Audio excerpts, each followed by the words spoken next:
Tonight's video is going to be my thoughts on asteroid mining because I'm shocked at this. Bloomberg ran a piece on this over the summer only a couple months ago, and I'm still seeing a lot of people talk on Twitter about how asteroid mining can be done in less than a decade. There's a lot of technologists out there, but I honestly think they don't have any experience in the mining industry. They don't know how the mining industry works. They don't have any experience interacting with the mining industry. The mining industry in general tends to be very slow to change, very slow to adapt, and we're looking, in my opinion, many decades away from asteroid mining. There's a lot of articles, unfortunately, that have come out in the last 6 to 7 years with titles like the one that you can see on your screen. That article came out in 2015 that asteroid mining may be a reality by 2025. And I found, for researching this short video, at least 10 articles over the last 5 or 6 years saying that asteroid mining would be happening in 10 years or less. So it's totally unrealistic. The mining industry is very slow to adapt with adapting to new technology, new mining techniques, and there's a good argument to be made that a lot of mining at the surface with open pit heap leaching and also underground mining a lot of it is not very economic anymore. It's very marginal, very difficult. The mining industry is a very difficult business, even onshore, even underground mining. Very difficult, very costly. And the regulatory and permitting process for mining, for onshore mines, for underground mines, and also, I think it's far more likely from a geology standpoint with grades that just from a geology standpoint, that there will be underwater mining on the ocean floor. So if you're not familiar, the grades on the ocean floor and below the ocean floor, underwater, are amazing for copper, gold, and silver. Nautilus Minerals was looking into this, but unfortunately for Nautilus Minerals and their investors, they could not get regulatory approval. So they tried for a very long time. There was a number of large mining companies that were investors in Nautilus Minerals, and they could not. They tried very hard. They had cutting edge technology, but they could not get the regulatory approval, the permitting approval from governments. And a lot of these governments, it's very hard, not every government, but a lot of governments, it's very hard to get a regular mine with open pit heap leaching and using cyanide to separate the gold out to get higher recoveries and some of the other chemicals. So open pit heap leaching and the other parts of the process using lots of chemicals to separate out the metals. And also underground mining. The permitting process for some countries like Japan, apparently the permitting process from what I'm hearing in Japan is really hard, which is why there has not been much, if any, exploration in Japan for decades. Which is why everyone says now that Japan, Brent Cook, who I respect a lot, he says how underexplored Japan is. Well, the reason Japan is underexplored is because the permitting process to get mines built there is unbelievably hard. Very expensive, very time-consuming. So the future of mining, the best grades from a geology standpoint are underwater on the ocean surface. There's way over 10 grams per ton gold on the ocean floor.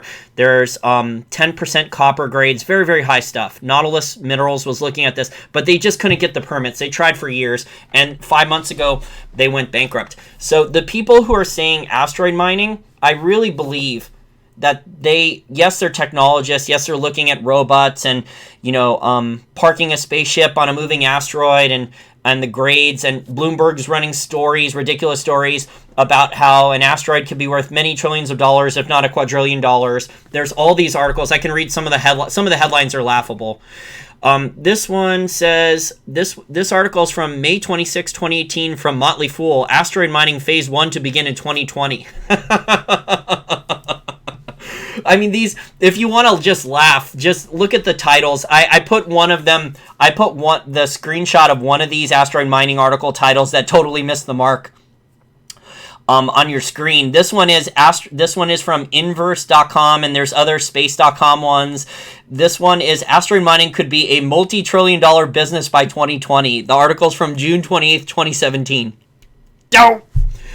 That's like, I feel like Homer Simpson here. This deserves a big face palm. Absolutely big face palm. So the future of mining should be underwater on the ocean surface because that's where the grades are. That's the best geology. However, I don't see environmentalists and I don't see a lot of governments approving the permitting process. So mining has some major issues. There's so many hurdles to asteroid mining. We're so far away. We might not even see. I'm in my 30s now. I know I don't sound like it, but that's because I'm in good shape. But I'm in my 30s now. I don't even know if we'll see asteroid mining in my lifetime. That's how far away it is. So it literally is pure science fiction. Now, if you want to see a fictional show about asteroid mining, I recommend The Expanse. Great show. Spent a lot of money in the budget. Script is well written. It has a one world government on Earth versus Mars. It was on the Sci-Fi Channel. It's moving over to Amazon Prime. I think season 4 is launching soon on Amazon Prime because Sci-Fi Channel canceled it because it was too expensive to make. But there's the Belters there, and they mine ice and they mine metals on asteroids. So if you want to see, it's pure science fiction right now.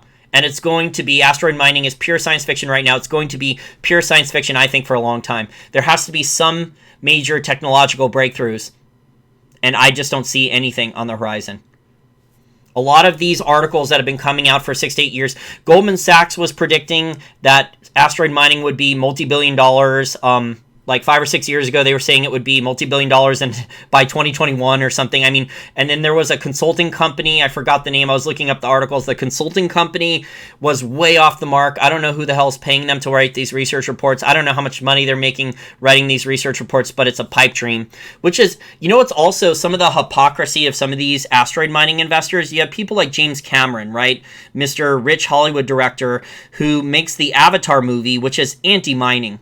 You know, unobtainium, that movie, right? And then most people aren't aware of this with James Cameron, but he makes all this money off of Avatar, right? Which is an anti-mining movie. It's an environmentalist movie.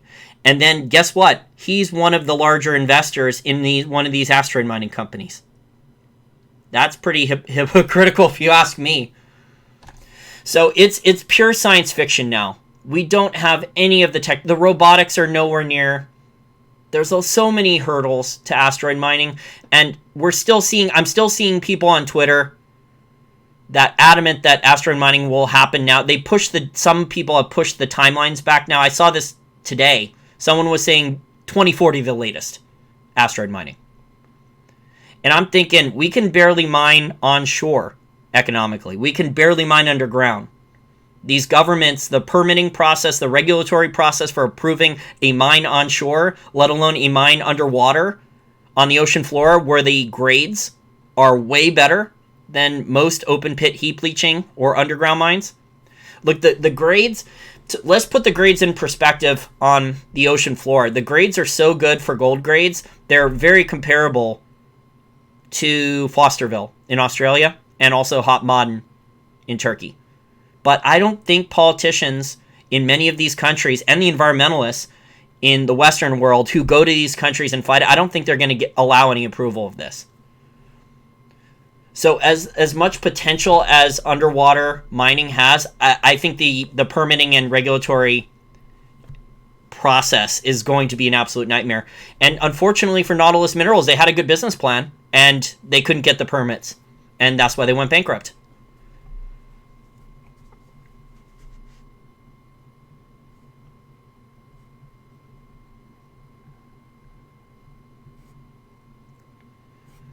IBJI says they already got Bruce Willis and Ben Affleck on board. Those guys that was only to blow up the asteroid. That was not to mine it, IBJI. That was only to blow up Armageddon. That was only to blow up, for those of you not familiar with that movie reference, it's Armageddon. So they weren't mining the asteroid, I don't think. I thought they were just trying to stop it from hitting Earth.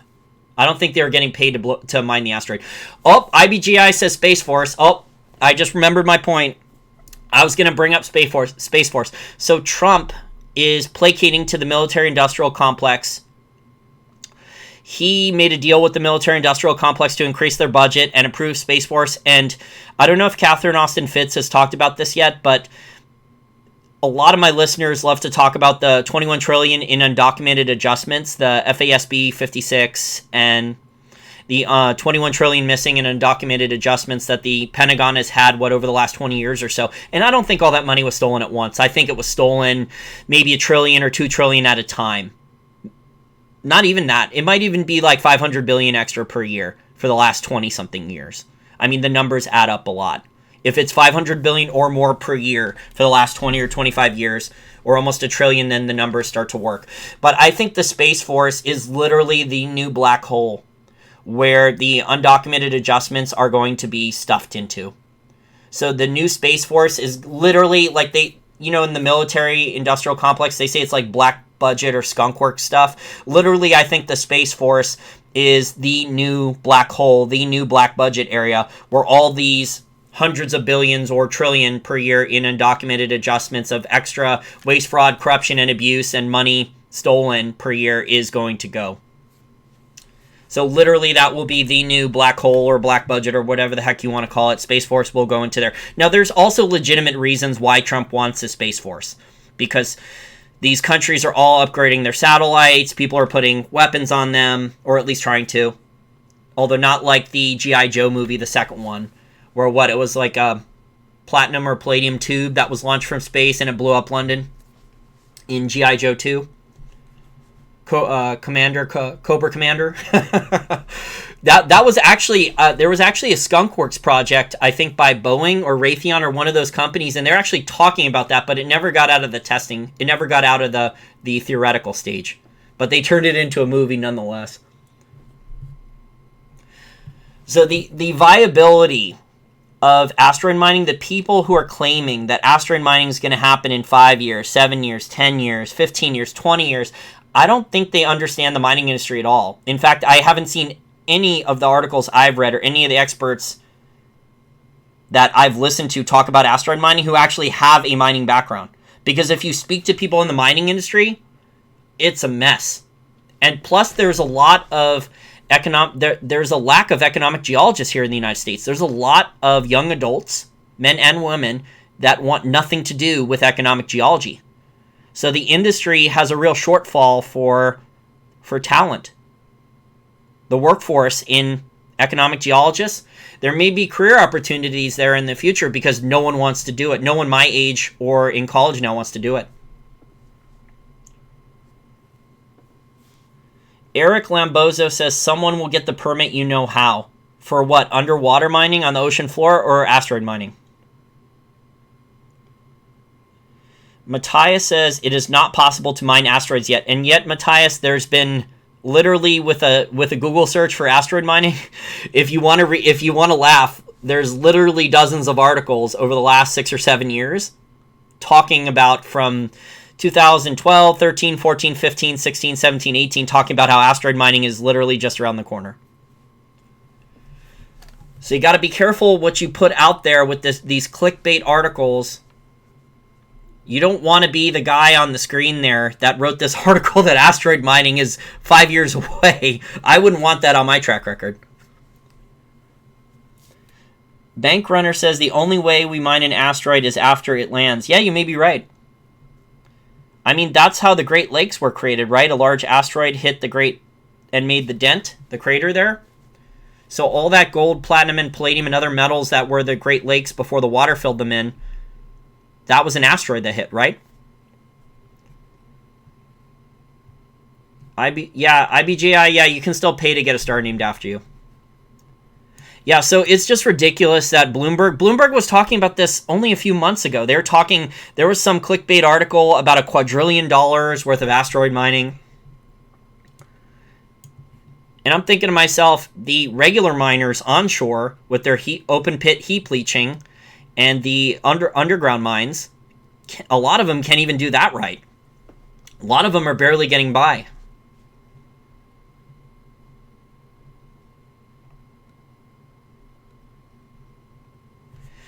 Ash K. Deswal says, if asteroid mining was just 10 years away, we would have been building a storage holding base on the moon already. I totally agree. And why don't we have a regular base on the moon? There was this Brad Pitt movie that just came out, Ad Astra. It's out on DVD now with Tommy Lee Jones. And I don't remember the timeline of the science fiction, but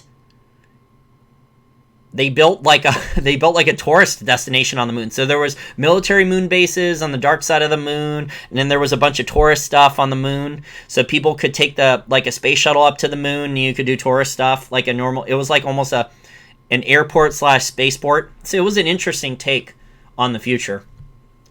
Yeah, I agree. We would already have bases on the moon. The Expanse covers a lot of this. The Expanse is really good sci-fi if you like sci-fi. Unfortunately, now it's on Amazon Prime, and I do not have an Amazon Prime membership. Captain Shark says we need robots first. Yeah, we have some robots. I don't think they're good enough. I don't think they're anywhere near good enough to deal with space, to deal with all the problems in space. I mean, we do have some robots in space, but I mean to mine in space on a moving asteroid, that's a bunch of different challenges.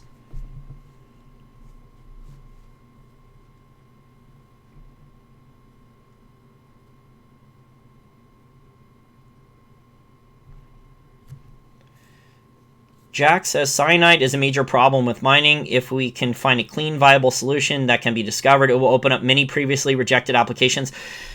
Well, we can't get 100% recovery on the copper, gold, and silver we mine. So cyanide gets us, I think, into the 90% range. So that's why 90% is being used. I'm not familiar with EnviroLeach, Jack. I'm sorry. I know David Morgan was an investor in that company. I'm not familiar with it. Rob, The Expanse actually started on Sci-Fi Channel. They had 3 seasons of it. It won awards. And then the Sci-Fi Channel, like a lot of shows I like on the Sci-Fi Channel, they actually, because I do like science fiction, they canceled it. I think because the budget was too high. So then Amazon Prime, Jeff Bezos and Amazon bought The Expanse, and they just launched, I think, the new season there, season 4. So no, it did not start. The Expanse did not start on Amazon Prime. It was on the Sci-Fi Channel, and the show almost died.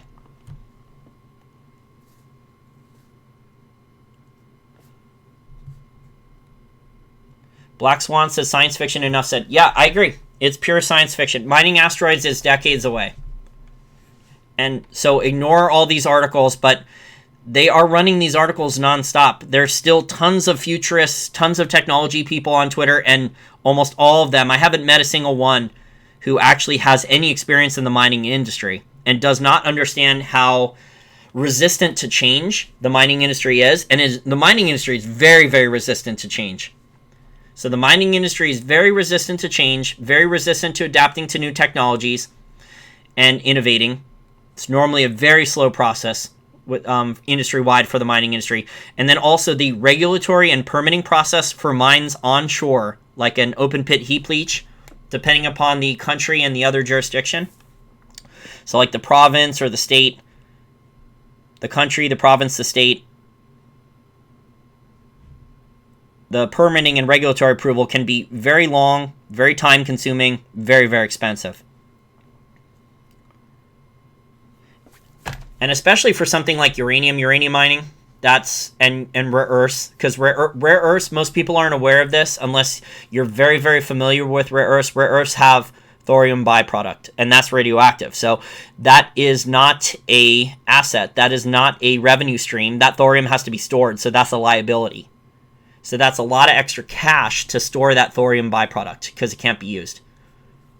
So that's why another reason why rare earths mining is so hard, because there's all these extra expenses of getting the radiation approved, from the nuclear regulators, and then you have to store it.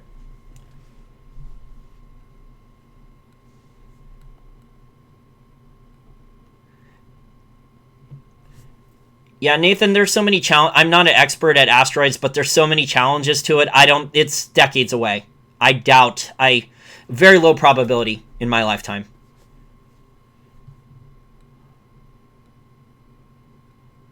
Geothermal energy actually is from the Mother Nature's version of liquid fluoride molten salt thorium reactor. Kirk Sorensen has talked about this. So I just wanted to do a show about this and lay out about Asteroid mining that there's been ridiculous claims now with a bunch of these clickbait articles, and Bloomberg even did one. I think Bloomberg even had a video series on it where they were talking about it was going to be quadrillion-dollar asteroids with gold and platinum and palladium. It's not happening. There's so many technological and engineering challenges, and we don't have the robotics yet. There's so many challenges that have to be overcome. And I think really for the mining industry, I mean, if you could convince the politicians that it could be done responsibly, the next stage for mining would be underwater on the ocean floor, because the grades for copper, gold, and silver are very, very high there. But what it looks like right now, the politicians and the environmentalists are not in favor of it. Okay, well, that's it for the short little show. I am working on some other things. I did also put out earlier today a short audio podcast on the Triple Flag Precious Metals IPO that was supposed to happen about 2.5 weeks ago, around December 11th, and why it didn't happen. The real story. So if you are one of my approximately 230 Patreon account contributors, you can go and listen to that about 6-minute long audio podcast, and you'll get the straight dope, the real story, not the story that's going around in the press releases and the articles on the Toronto Globe and Mail and also Reuters. It's not the whole story. There's a lot more to it. And I have a lot of other articles and audio podcasts behind the paywall on Patreon. So hopefully, now that the new year is almost here, 2020, hopefully in the next 12 months, I will have 300 Patreon account contributors. I don't need 100 more. I think it's about 70 more to get to 300. And thank you very much to the people who are my Patreon account contributors, my dozen or so PayPal contributors who contribute monthly per month, and people who tip me once in a while. So I just wanted to throw in this asteroid mining story because I'm just in shock how many of these people on Twitter who are technology futurists, right, and technology experts are adamant that by 2040 at the latest, they're still saying this. I saw this today. There was a futurist guy, a blue checkmark guy, a futurist, that by 2040 the latest, we're going to be mining asteroids. And it's like, do you know anything about the mining industry and how resistant to change the mining industry is? Most of these guys come out, you got to ask them, do you know anything about the regular mining industry? Because the regular mining industry is not, most of the mining companies are not really good at mining regular mines. They can't consistently cut costs and generate free cash flow and maintain margins. Most of the regular miners, regardless of, especially the precious metal miners, are not really good at that. So to say that we're going to be mining asteroids in not too long is fairly ridiculous. But I think, from a geology standpoint, the future of mining is underwater on the ocean surface. But unfortunately now, unless things change, and I don't see that anytime soon because of what just happened to Nautilus Minerals, it's a really sad cautionary tale. In the last 5 months, I do not see politicians, regulators, and environmentalists allowing underwater mining on the ocean floor, even though the grades, the economics and the grades of doing it are really, really good. The grades of copper, gold, silver are outstanding. I mean, I think we're mining right now onshore for a regular copper deposit. We're mining 1% copper per ton or less for most copper deposits, and the copper grades on the ocean floor are underwater on the ocean floor are 10%. So the grades are 10x for copper, and for gold, the average grades I saw from Nautilus that they were doing with some test drills, and test samples, they were saying like 10 grams per ton, 20 grams per ton, a few samples more than that, and the silver grades were really high too. But, if you can't get the permitting and regulatory approval, it doesn't matter. Okay, well, that's it for this short little podcast. I want to wish everyone a Happy New Year, Merry Christmas, Happy Hanukkah, Happy Kwanzaa, and of course a Happy New Year. And hopefully 2020 is even better than 2019 was. Health, wealth, and happiness. I am not sure if I'm going to do a podcast tomorrow. I may. I have been working on a short video about the NASDAQ and the Apple stock, and Apple stock, and how much Apple stock has gone up since May. It's unbelievable. It's about doubled. Shares of Apple have about doubled since May, despite a bunch of bad fundamental news. There's been actually really bad fundamental news in some aspects for the company of Apple. Some really worrying things, and in spite of that, the market just shrugged it off because Apple announced an increase in $75 billion in share buybacks and increased their dividend. So Apple's still making money. They still have free cash flow, but there are some red flags there, and the market just ignored them since May, and the shares almost doubled. And meanwhile, we now have the NASDAQ over 9,000 at an all-time high. I haven't looked at the NASDAQ number today, but it was way over 9,000 at an all-time high. Okay, everyone, bye for now.